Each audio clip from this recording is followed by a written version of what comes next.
ලැබෙන්න දෙයක් තියෙනවා නම් මැරෙන්න මොහොතකට හරි ලැබෙනවා කියලා තමයි සංජන ඕනාලි පැලවත්ත තම සිය ෆේස්බුක් ගිනුමේ සටහනක් දාලා තියෙන්නේ.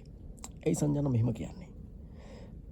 පහුගිය දින කිහිපේ ජනප්‍රිය රංගන ශිල්පිනී සංජාන ගැන බොහෝ දෙනෙක් කතා කරන්න ගත්තා. ඒ විවාහව ගෙවසගත් ස්වාමි පුරුෂයා පිරිමින් සමග ගොඩක් යවසෙනවා කියලා. එයා ගියේ කියලා. පිරිමිත් එක්ක එයා ඉන්නවා කියලා. පිරිමි ආදරයක් හොයන ස්වාමි පුරුෂයෙක් බැඳලා ඉන්නේ කියලා. කෙසේ වෙතත් ඒ ස්වාමි පුරුෂයාත් යම් යම් දේවල් සටහන් කරලා තිබ්බා. කොහොමද දැන් සංජානා ඕනාලි මේ ජනප්‍රිය රංගන ශිල්පියා දැන් කෙමෙන් හුදකලා වෙලා තමයි ජීවත් වෙනවා කියලා තමයි Facebook එකේ සිය සටහනක් පළ කරලා දාලා තියෙන්නේ.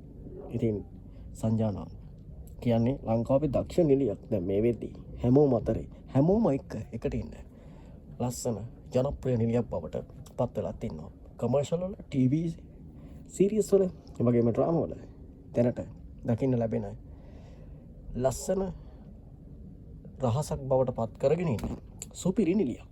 ඉතින් අන්න එහෙමයි සංජානයි කතාව. අපි බලමු හුදකලා සංජානගේ තවත් කතා ටිකක්.